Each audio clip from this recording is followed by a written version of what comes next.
y hoy vamos a hablar de músculos respiratorios.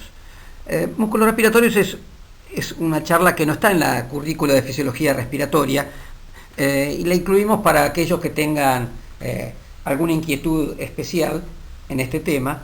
Y por otra parte lo hacemos porque en los textos tradicionales de fisiología es un tema que no está frecuentemente abordado. ¿Y por qué hablar de músculos?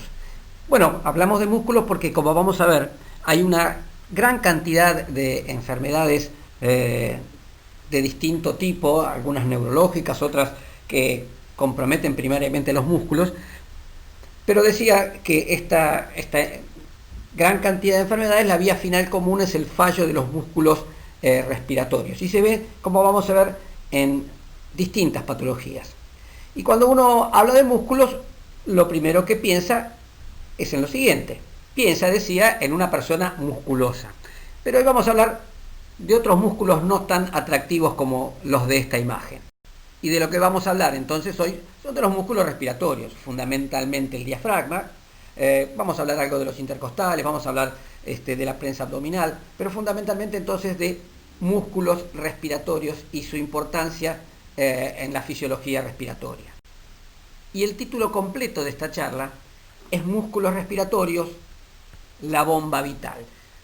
¿Por qué músculos respiratorios, la bomba vital? Porque a mí me gusta siempre recordar que la vida depende de la contracción periódica de dos músculos estriados. Uno es el miocardio y otro es el diafragma y el resto de los músculos respiratorios.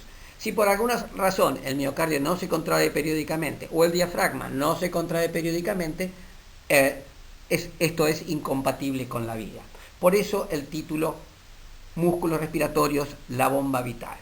Pero en realidad este título es una especie de homenaje a Macklin. Macklin era un investigador canadiense que hizo aportes muy valiosos a la fisiología respiratoria y ya hace muchos años, en el año 1980, publica en la revista Chest un artículo que es el título que está ahí, Respiratory Muscles, The Vital Pump. Y yo tomé este título para la charla un poco porque me pareció muy atractivo y otro poco porque me parece que es una manera de rendir este homenaje a Macklin. Y vamos a hablar de todos los músculos respiratorios, pero vamos a hablar fundamentalmente del diafragma, que es el principal músculo de la respiración. Y vale la pena recordar que la capacidad de generar presión del diafragma, su fuerza contráctil, no depende exclusivamente de las características propias del músculo, sino también de su disposición espacial. El diafragma, como ustedes saben, tiene una forma de semicúpula y por lo tanto tiene un radio de curvatura que es el que aparece en esa línea verde.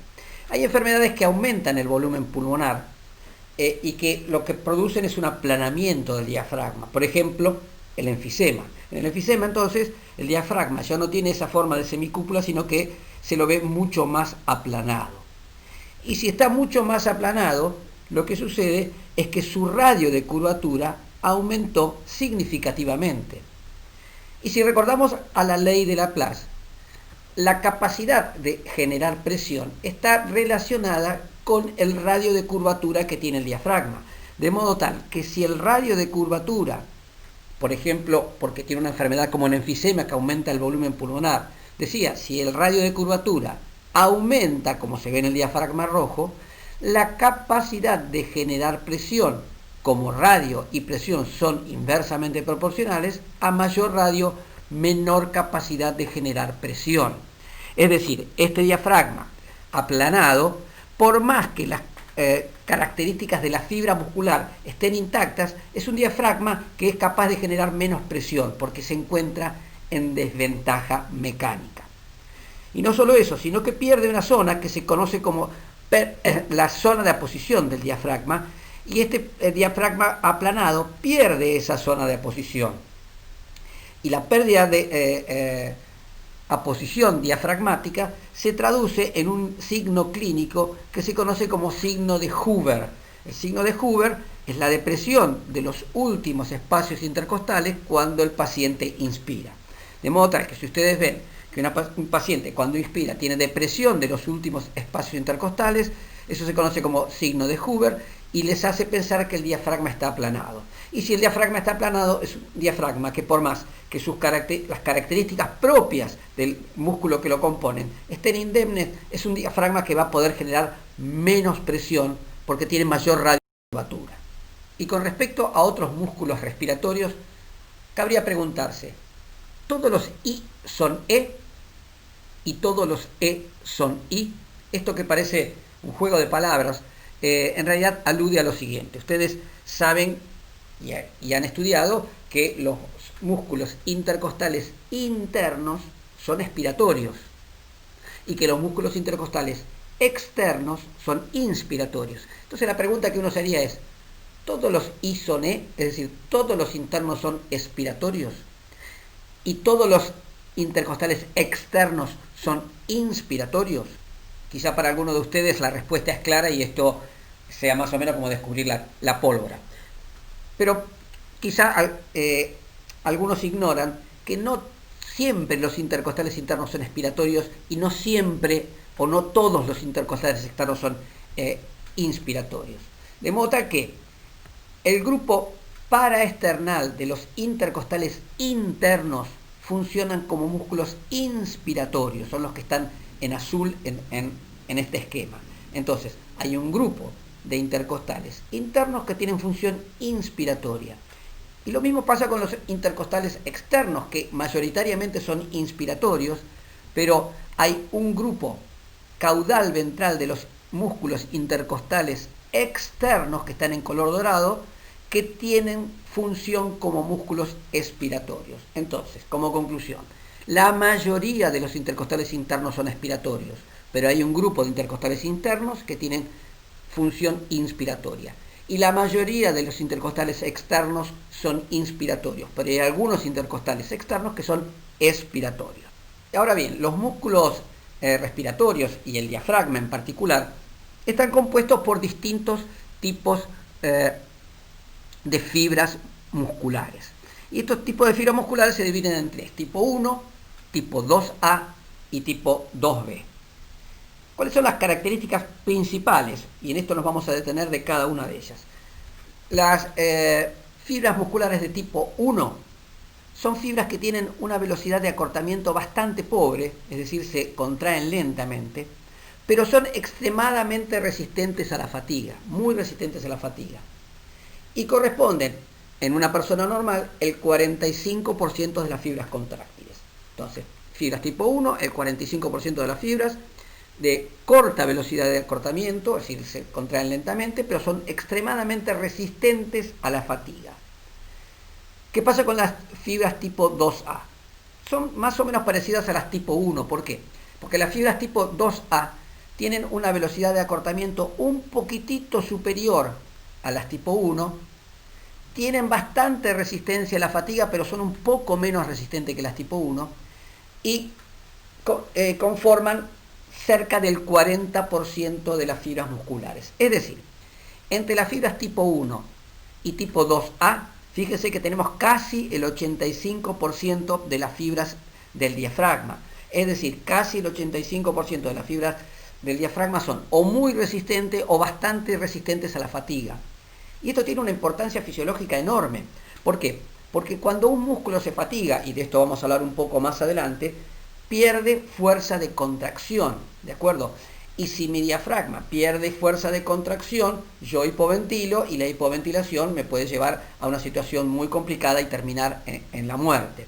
Entonces, desde el punto de vista fisiológico, es extremadamente importante que el diafragma no se fatigue nunca, porque si el diafragma se fatiga, yo me puedo morir.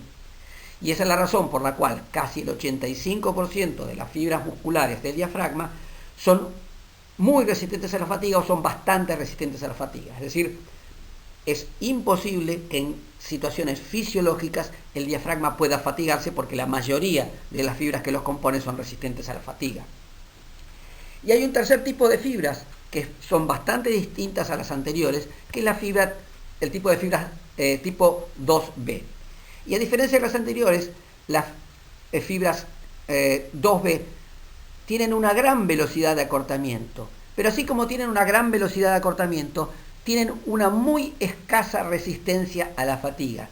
Y fíjense que suponen el 16% de las fibras del diafragma. ¿Y cuándo se usarán las fibras tipo 2B? Y las fibras tipo 2B son las que se reclutan cuando yo hago ejercicio. Cuando yo hago ejercicio necesito que el diafragma se contraiga rápidamente, por eso apelo a fibras que tienen rápida velocidad de acortamiento. Sin embargo, y ustedes lo saben empíricamente, son fibras que tienen poca resistencia a la fatiga. Por eso yo cuando hago ejercicio no puedo hacer ejercicio intenso ilimitadamente, porque llega un momento que las fibras musculares de mi diafragma, que yo uso fundamentalmente en el ejercicio, que son las tipo 2B, empiezan a fatigarse. Entonces, fibras tipo 1 y tipo 2A son las que yo contraigo regularmente, son muy resistentes a la fatiga y fisiológicamente es importante porque yo necesito respirar a lo largo de toda mi vida sin que mis músculos respiratorios se fatiguen. Las tipas 2B las uso cuando hago ejercicio, se acortan rápidamente y son muy poco resistentes a la fatiga, por eso yo tengo una capacidad de realizar ejercicio que es limitada. Y la falla contráctil de los músculos respiratorios puede tener que ver con diversas enfermedades, puede tener que ver con la génesis del impulso nervioso, tiene que ver o puede tener que ver con la conducción del impulso nervioso, puede tener que ver con la posición espacial de los músculos respiratorios, fundamentalmente el diafragma, y puede tener que ver con alteraciones en la unión neuromuscular y puede tener que ver, en última instancia, con lesión primaria del músculo. Por eso hay tantas enfermedades cuya resultado final sea la falla contráctil, pero insisto, puede tener que ver con distintos niveles. Por ejemplo, puede haber una alteración en la génesis del impulso nervioso en enfermedades del sistema nervioso central, como puede ser la esclerosis múltiple o el accidente cerebrovascular. Pueden tener que ver con lesiones medulares, como son las lesiones medulares traumáticas. Puede tener que ver con la esclerosis lateral amiotrófica, que es una enfermedad de motoneurona. Puede tener que ver con la poliomielitis, etc. Puede tener que ver con los nervios, las alteraciones nerviosas, como puede ser en el Guillain-Barré, como puede ser con las polineuropatías del paciente crítico, como puede ser una enfermedad que se llama Charcot-Marie-Tooth. Es decir, son todas enfermedades que se caracterizan por alguna alteración en la conducción nerviosa. Puede tener que ver con cuestiones de disposición espacial de los músculos. Habíamos visto que la hiperinflación que se ve en el enfisema, en la enfermedad pulmonar obstructiva crónica, pero también puede verse en el asma, este aumento del volumen pulmonar lo que hace es descender la cúpula diafragmática, aumentar su radio de curvatura y al aumentar el radio de curvatura hacer que tenga menor eficiencia contráctil. Por otra parte, puede haber alteración en la unión neuromuscular, como se ve en una enfermedad que se llama miastenia gravis, como se puede ver en el botulismo, como se puede ver en la intoxicación por órganos fosforados.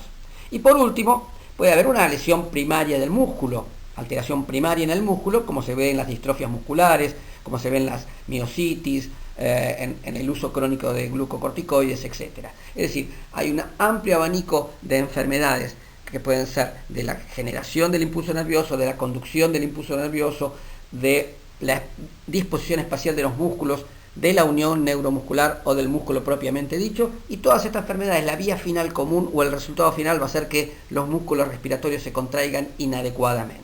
Y la parálisis diafragmática es el ejemplo de la afectación aislada del principal músculo de la respiración.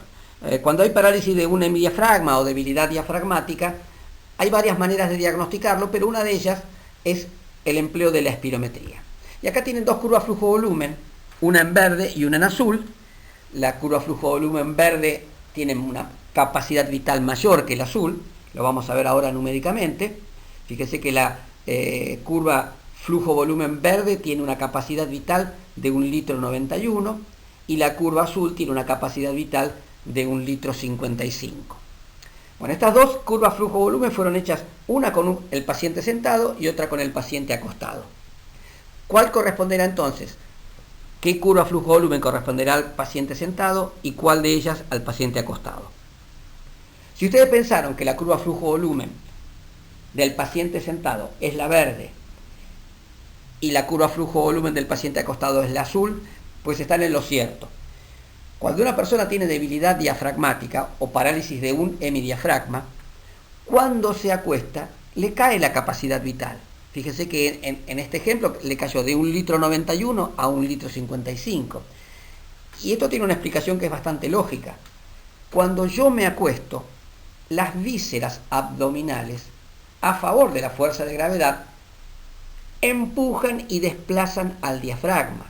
Entonces, cuando una persona se acuesta, las vísceras abdominales empujan al diafragma, lo hacen ascender y disminuyen la capacidad vital.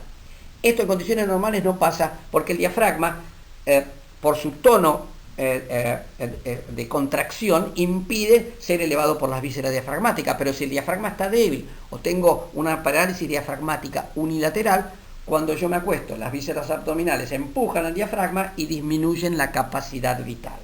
¿De acuerdo?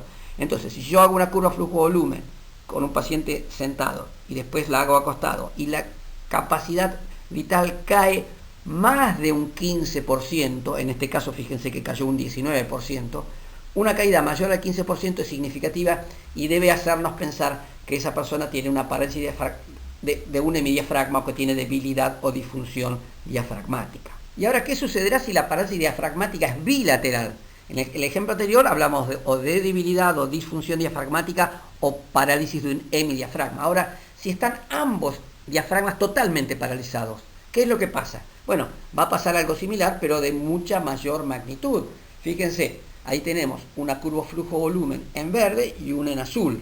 Nuevamente, y siguiendo el mismo razonamiento del ejemplo anterior, la curva flujo-volumen verde es con el paciente sentado y la azul cuando el paciente se acostó. Y fíjese que sigue habiendo un cambio, pero el cambio es mucho más abrupto que el ejemplo anterior.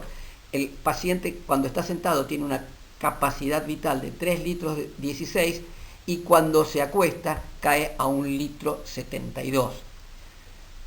Y fíjese que el porcentaje de cambio, que antes era mayor al 15%, cuando hay parálisis diafragmática bilateral, el porcentaje de cambio es mayor al 40%. Es decir, si yo sospecho que un paciente tiene parálisis diafragmática, le hago una espirometría con el paciente sentado y después le hago una espirometría con el paciente acostado, y el porcentaje de cambio es mayor al 40 o 45%, debo pensar en parálisis diafragmática bilateral.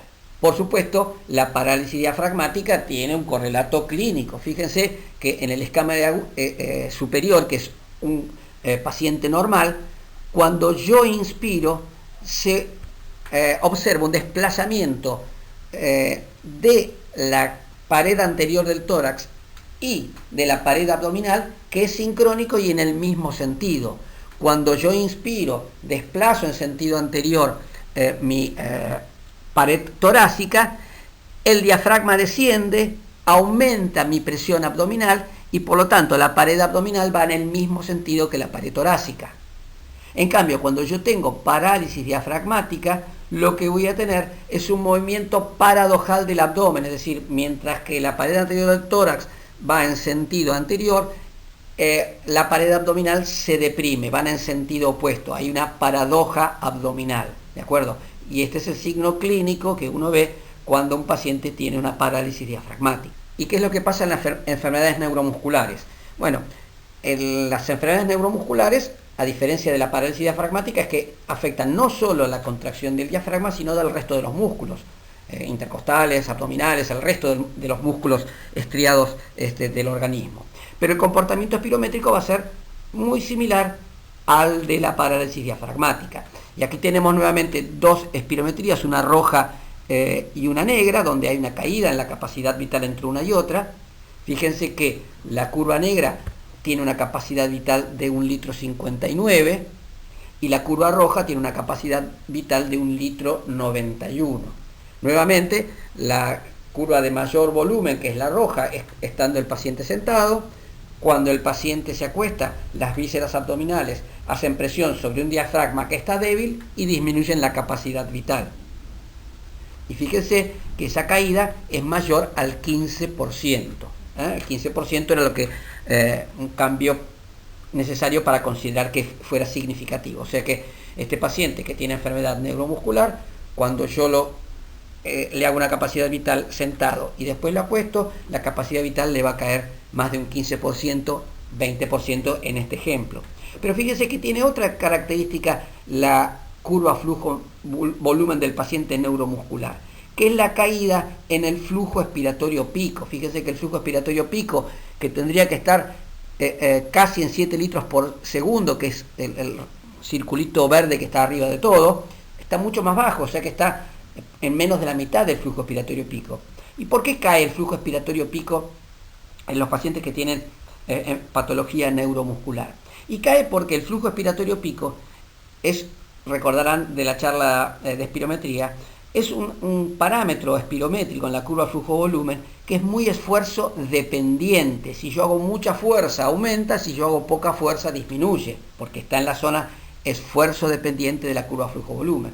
Bueno, estos pacientes no es que no quieran hacer fuerza, es que no pueden hacer fuerza.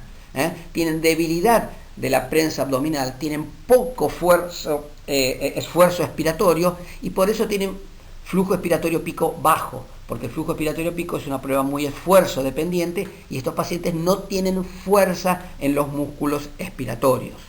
Y la espirometría me sirve no solo para hacer diagnóstico de enfermedades neuromusculares, en lo que respecta a su afectación en la fisiología respiratoria, sino que me sirven para ver cómo evolucionan algunas enfermedades neuromusculares restrictivas. Fíjese que la primera curva flujo-volumen de la izquierda fue hecha en junio del 2010, la segunda en agosto del 2010 y la tercera en octubre del 2010. Es decir, han pasado 2 meses entre una espirometría y otra. Y fíjense lo que pasó con la capacidad vital. En la primera espirometría la capacidad vital es muy pequeña, a los 2 meses la capacidad vital prácticamente duplica su valor y a los otros 2 meses la capacidad vital se normaliza. Ese triángulo grisado que hay en el gráfico de curva flujo-volumen son los valores normales que debería tener este paciente. Bueno, este ejemplo es de una enfermedad neuromuscular que es reversible, que es Guillain-Barré, y fíjense cómo me sirve para monitorizar el compromiso de los músculos respiratorios, hacer espirometrías seriadas en las que yo veo que en la medida que el paciente va mejorando y va ganando fuerza muscular, cómo aumenta su capacidad vital. Y por supuesto la espirometría no es el único método de evaluar la repercusión de las enfermedades neuromusculares en el aparato respiratorio. Otra medición que se puede hacer y que es de mucha utilidad es medir lo que se conoce como Pimax y Pmax. ¿Qué es Pimax y Pmax? Pimax es presión inspiratoria máxima y Pmax es presión expiratoria máxima. Lo único que necesito ya no es un espirómetro, sino un manovacuómetro, como el que aparece en la foto de la izquierda, y es un sensor que me permite medir presiones expiratorias e inspiratorias, es decir, presiones positivas y presiones negativas. Entonces a la persona se le invita a hacer una inspiración máxima, llegar a capacidad pulmonar total y después hacer una expiración máxima lo más fuerte que pueda y yo mido la presión que genera durante la expiración y eso es lo que se conoce como Pmax o presión expiratoria máxima. Y lo contrario también hay que hacer, es decir, hacer que el paciente expire lo más que puede y llegue a volumen residual, a partir de volumen residual hacer una inspiración lo más fuerte que puede y yo lo que voy a medir es qué presión genera cuando inspira y eso es lo que se conoce como Pmax. Es decir, aparte de hacer espirometría, a los pacientes que tienen enfermedades neuromusculares yo les tengo que medir la presión inspiratoria y expiratoria máxima y correlacionarla con los valores teóricos normales que están explicitados en la tabla de la derecha. Y así como el compromiso de los músculos respiratorios se podía evaluar con la espirometría o con las presiones inspiratorias y expiratorias máximas, la función diafragmática, el método más específico para evaluarla es la medición de la presión transdiafragmática. ¿Y qué es esto de la presión transdiafragmática? Para medir la presión transdiafragmática lo que se hace es lo siguiente. Se coloca un transductor de presión en el esófago, que es el círculo rojo de arriba, y un transductor de presión en el estómago, que es el círculo de abajo. El esófago es una víscera de pared relativamente delgada, o sea que transmite muy bien la presión intratorácica, intrapleural. Es decir, cuando yo mido presiones en el esófago, es algo bastante parecido a lo que pasaría si yo mido directamente la presión intrapleural. ¿Qué es lo que sucede? Cuando uno inspira normalmente, lo que hace es contraer el diafragma y hacerlo descender. Si yo hago descender el diafragma, lo que va a pasar es que mi presión intratorácica, la que voy a medir con el balón esofágico, va a disminuir. Es decir, cuando yo inspiro, la presión que mido en el esófago va a ser una deflexión negativa. Y como el diafragma se contrae, va a aumentar la presión abdominal. Es decir, cuando yo inspiro va a caer la presión intratorácica y va a aumentar la presión abdominal. Es decir, presión intratorácica, que es el círculo de arriba, y presión intraabdominal, que es el círculo de abajo, van a ir en sentido opuesto. La presión intratorácica se va a hacer negativa, la presión abdominal se va a hacer positiva. Cuando hay parálisis diafragmática, ambas presiones van en el mismo sentido. Y esto es la manera más precisa de medir la función diafragmática. Y mediante el registro de la presión transdiafragmática, nos va a servir para acercarnos a un concepto que es muy característico de los músculos, que es diferenciar la debilidad muscular respiratorio y la fatiga de los músculos respiratorios. Porque debilidad y fatiga muscular son conceptos que son parecidos pero distintos, como algunos jefes de Estado que son parecidos pero distintos. Vamos a definir entonces debilidad. La debilidad es la incapacidad para generar una determinada fuerza. Y la fatiga es la incapacidad para mantener esta fuerza en el tiempo. Entonces son dos cosas que se parecen pero no son la misma cosa. Y para ejemplificar la diferencia entre debilidad y fatiga, vamos a apelar a este musculoso atleta. Supóngase que este muchacho es capaz de levantar una pesa de 10 kilos. Da una pesa de 10 kilos y la levanta sin inconvenientes. Supóngase que sufre una enfermedad muy prolongada, que lo debilita, que lo pone en cama mucho tiempo y vuelve al gimnasio y va a tomar su pesa de 10 kilos y ya no la puede levantar. Bueno, eso es debilidad. Sus músculos están débiles y no puede ni siquiera iniciar el esfuerzo. ¿Y qué fatiga? Bueno, supóngase que este muchacho efectivamente puede levantar esta pesa de 10 kilos y yo ahora le pido que levante la pesa repetidamente y sin descansar, una y otra vez. Va a llegar un momento que no la va a poder levantar porque se fatigó. ¿De acuerdo? Y entonces esta es la diferencia entre debilidad, no pude ni siquiera levantar la pesa porque estoy débil, y fatiga, hice tantas repeticiones que mi músculo terminó fatigándose y ya no la puedo levantar más. ¿De acuerdo? Y la pregunta que uno se haría es, ¿puede fatigarse un músculo que no está débil? Claro que puede fatigarse un músculo que no está débil. Y es el ejemplo que dimos recién. Es decir, el fisicoculturista puede levantar estos 10 kilos, pero si yo le voy a hacer repeticiones muy seguidas y sin dejarlo descansar, por más que el músculo no está débil, se va a terminar fatigando. O sea, un músculo que no está débil se puede fatigar. Y la otra pregunta sería, ¿y un músculo que está débil puede no fatigarse nunca?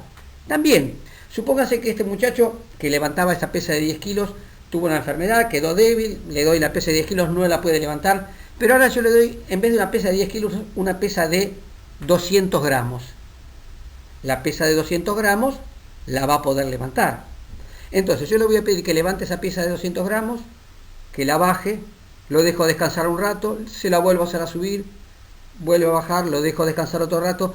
Si yo le doy un periodo de reposo adecuado, ese músculo, aunque está débil, no se va a fatigar nunca.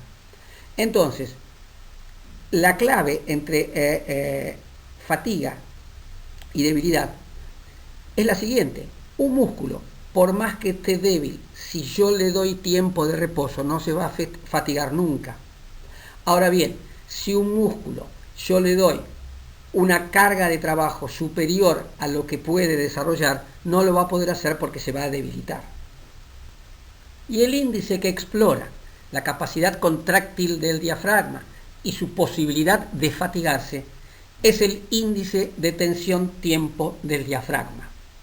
¿Qué es esto del índice de tensión-tiempo del diafragma? El índice de tensión-tiempo del diafragma se ejemplifica como TTDI. Y el índice de tensión-tiempo del diafragma, TTDI, es igual a PDI sobre PDI max por TI sobre TTOT. Seguramente no les ha quedado ninguna duda, pero de todas maneras lo voy a explicar un poco mejor.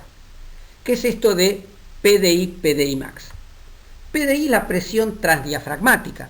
Yo colocaba el balón esofágico, el balón gástrico, lo invito a la persona a hacer movimientos inspiratorios. La curva de presión torácica va a ser negativa, la curva de presión abdominal va a ser positiva y ahí yo mido un cambio de presión, que es lo que se conoce como presión transdiafragmática. Ejemplo, si en el tórax o en el esófago mi presión cae 3 centímetros de agua y en el abdomen la presión aumenta 3 centímetros de agua, la presión transdiafragmática va a ser de más 6. Porque 3 menos 3 da 6, ¿de acuerdo? Entonces así se mide la presión diafragmática y es la presión que es capaz de generar el diafragma cuando se contrae normalmente. Entonces, PDI, presión transdiafragmática. ¿Y qué es PDI max? Bueno, PDI max es la máxima fuerza que puede generar el diafragma al contraerse. Entonces, yo lo que hago es medir la presión transdiafragmática, pero poner cargas inspiratorias para que el paciente tenga que hacer una presión máxima al inspirar para abrir esa carga inspiratoria. Entonces ahí lo que estoy haciendo es midiendo la presión máxima que el diafragma puede ejercer. PDI, que es la presión diafragmática, es la presión que se genera cuando la persona está respirando tranquilamente, normalmente. Y PDI max es la máxima presión que puede ejercer el diafragma. Y la relación PDI, PDI max normal es de 0.07. ¿Esto qué quiere decir? Que cuando yo respiro normalmente, utilizo solamente el 7% de la máxima fuerza que yo puedo ejercer. Para volver al ejemplo del muchacho musculoso. Si este muchacho musculoso podía levantar una pesa de 10 kilos, yo ahora le estoy haciendo levantar una pesa de 700 gramos, es decir, la va a levantar con mucha facilidad. Entonces, cuando yo estoy usando un porcentaje muy bajo de la fuerza máxima que yo puedo hacer, trabajo con mucha facilidad y es muy difícil que me fatigue, porque estoy levantando muy poco peso. ¿De acuerdo? Entonces, es muy importante que mi relación PDI max sea bien bajita, porque eso quiere decir que el diafragma está trabajando con mucha tranquilidad, usando, insisto, solamente el 7% de la fuerza máxima que puede generar. Trabaja muy tranquilo. ¿Y qué es esto de TI-TOT? TI es tiempo inspiratorio. Los músculos respiratorios, el diafragma, se contrae solamente durante el tiempo inspiratorio. Durante el tiempo expiratorio, la expiración ustedes saben que es en condiciones de respiración tranquila, es pasiva, o sea que el diafragma está relajado. Entonces, si yo mido tiempo inspiratorio y lo comparo con T-TOT, que es el tiempo total, ustedes figúrense, para que se den una idea, si yo respiro 15 veces por minuto, un minuto tiene 60 segundos, quiere decir que mi tiempo respiratorio de un ciclo respiratorio total es de 4 segundos. ¿Por qué? Porque si el minuto tiene 60 segundos y yo respiro 15 veces por minuto, 60 dividido 15 da 4. Es decir, yo entre que inspiro y expiro gasto 4 segundos. Normalmente mi relación entre inspiración y expiración es aproximadamente de 1 a 3. Es decir, si mi tiempo inspiratorio es de 1 segundo, mi tiempo total va a ser de 4 segundos. Es decir, el diafragma cuando se contrae tiene una relación TI-TOT que está alrededor de 0.3. El máximo es 0.38, pero la relación TI-TOT es alrededor de 0.3. ¿Qué quiere decir esto? Que del 100% que el diafragma tiene para contraerse, utiliza solamente el 30%, es decir, el diafragma trabaja el 30% y descansa el 70% del tiempo que tiene. Es decir, el diafragma la pasa muy bien. ¿Por qué? Porque utiliza solamente el 7% de la fuerza máxima que tiene y del tiempo que yo le tengo que hacer trabajar, trabaja el 30% y descansa el 70%. Ustedes, si tienen un trabajo liviano y del 100% de horas de trabajo trabajan solamente el 30%, ¿se van a fatigar alguna vez? ¿Se van a cansar alguna vez? Nunca. Y eso es muy importante. Entonces, si yo hago la relación PDI max por TI tot, que es el índice de tensión tiempo del diafragma, si yo hago 0.07, que es la relación PDI max, por 0.3, que es la relación TI tot, esto me da un índice de tensión tiempo del diafragma de 0.03. Por eso el diafragma no se fatiga nunca, y por eso es muy importante que esta relación de índice de tensión tiempo del diafragma sea muy baja, porque cuanto más baja es, ¿qué quiere decir? Que el diafragma está utilizando un porcentaje muy bajo de la fuerza total que puede hacer y está descansando mucho tiempo. De esa manera, utilizando un porcentaje bajo de la fuerza que tiene para hacer y descansando mucho tiempo, no hay chance de que se fatigue nunca. Y esto es sumamente importante, porque si el diafragma fatiga, yo me muero. Pero algunas enfermedades alteran este índice de tensión tiempo del diafragma. Fíjense, acá yo tengo una gráfica que correlaciona TI tot, o sea, tiempo inspiratorio, tiempo total, que es la ordenada, y la relación PDI max. Acuérdense que la relación TI tot era más o menos de 0.3 y la relación PDI max era de 0.07. Cualquier circunstancia que me aumente la PDI max, es decir, aumente el porcentaje de fuerza que está haciendo el diafragma versus el total que puede hacer, o cualquier circunstancia que me disminuya el tiempo de reposo del diafragma, es decir, aumente mi índice TI tot, me va a poner en una situación complicada. Es decir, el diafragma trabaja bien con un PDI max bajo y con un TI tot bajo. Si cualquiera de los dos aumenta o los dos aumentan, la cosa se complica porque el índice de tensión tiempo del diafragma, que era 0.03, empieza a ser cada vez mayor. Y si el índice de tensión tiempo del diafragma supera los 0.15, entro en lo que se llama en zona de fatiga.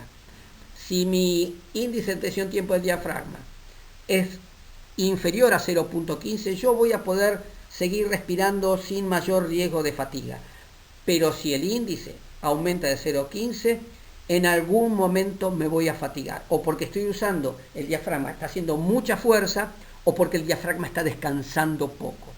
Cuanto mayor sea ese índice de tensión tiempo del diafragma, 0.15, 0.20, 0.30, más rápido se va a fatigar el diafragma.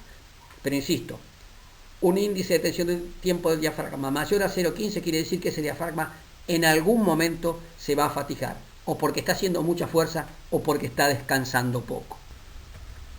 Y este famoso cuadro, que es la lección de anatomía pintado por Rembrandt en 1632, vamos a usar esta bonita imagen como un separador, porque ahora es lo que vamos a hacer, es hablar de un caso clínico que nos va a servir de repaso de todo lo que vimos hasta ahora. Y el caso clínico tiene que ver con un paciente de 42 años que tiene un accidente automovilístico, y este accidente automovilístico le genera una lesión medular completa a nivel de cervical 6. Secciona la médula a nivel de cervical 6, por lo tanto pierde todas las eferencias hacia los músculos y queda cuadripléjico. Es decir, de la cabeza para abajo no puede mover absolutamente nada. Este grave accidente nunca le afectó la lucidez, no tuvo traumatismo encefalocraneano, pero tuvo una lesión medular completa a nivel de cervical 6. Y las preguntas que nos haríamos son las siguientes. ¿Será capaz de mantener respiración espontánea? Bueno, la respuesta seguramente la sabrán, pero la vamos a repasar. Ustedes recuerdan que las raíces que forman el nervio frénico salen de C3 a C5, de C3, C4 y C5. Como esta lesión medular completa es a nivel de cervical 6, la emergencia del frénico está absolutamente intacta. El frénico funciona perfectamente bien. Si el frénico funciona perfectamente bien, el diafragma de esta persona se va a contraer perfectamente bien. Y si el diafragma se contrae perfectamente bien, el paciente efectivamente va a ser capaz de mantener respiración espontánea. Distinto hubiera sido si la lesión era en C2, cervical 2. Si ese cervical 2 Ahí sonó. ¿Por qué? Porque pierde la función de los frénicos. Pero afortunadamente no es este el caso y el paciente va a poder mantener una respiración espontánea. La otra pregunta es, ¿su tos será normal? Cuando uno tose, ¿qué músculos contrae? Contrae la prensa abdominal. Y la prensa abdominal está inervada por nervios que surgen muy por debajo de C6.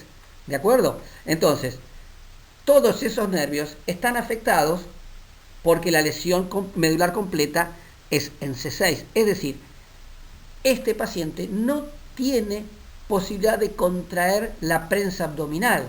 Y como la prensa abdominal es el principal grupo muscular que se contrae cuando yo toso, este paciente no puede toser.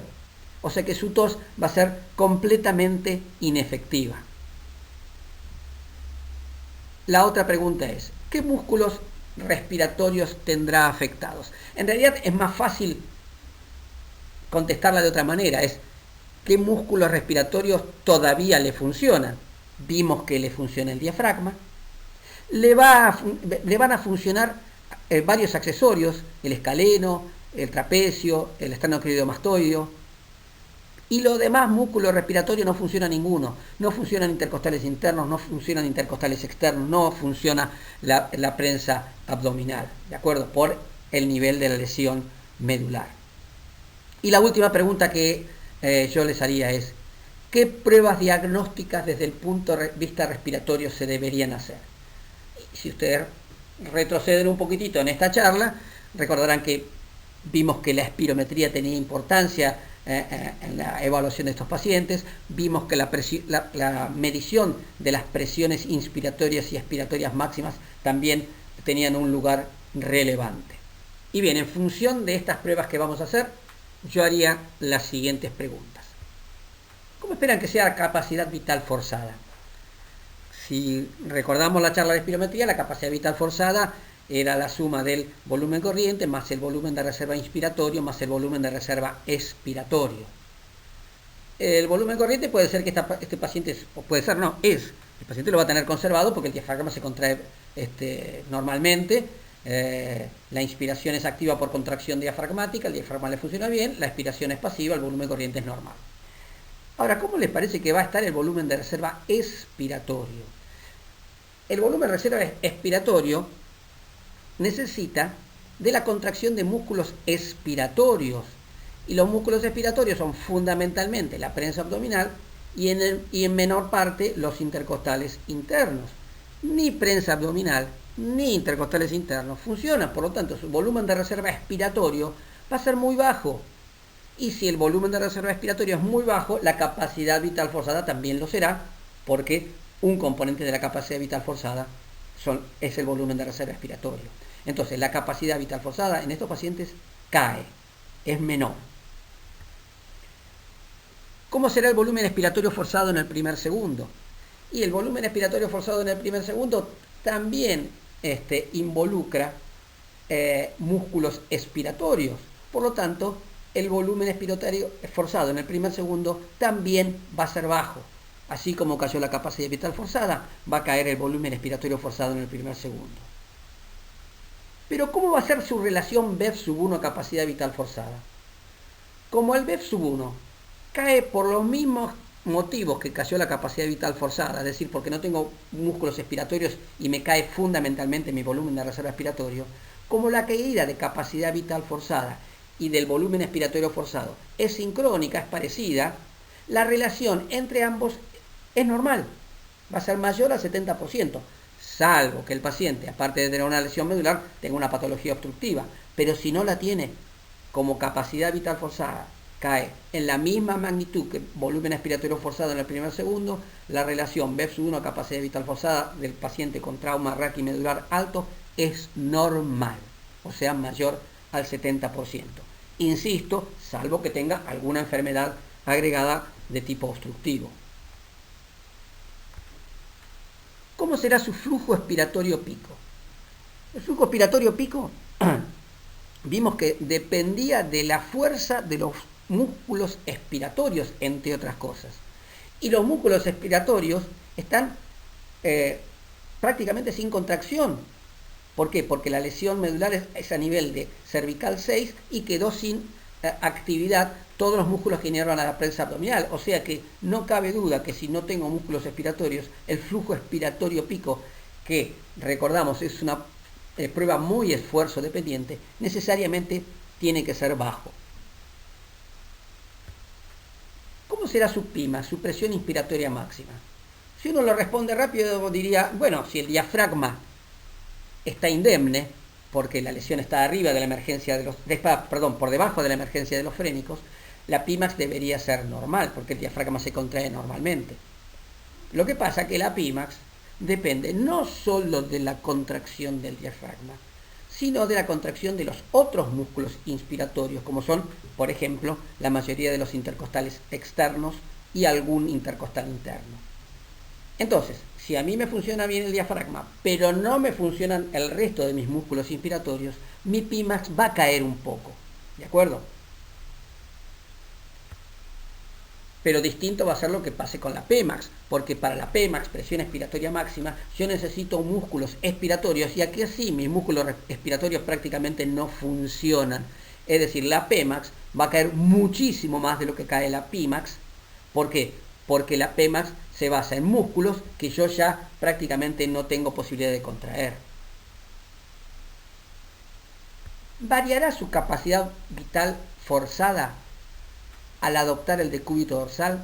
Habíamos visto que en los pacientes con parálisis de un hemidiafragma o parálisis diafragmática bilateral o los pacientes neuromusculares, al acostarse le caía la capacidad vital forzada.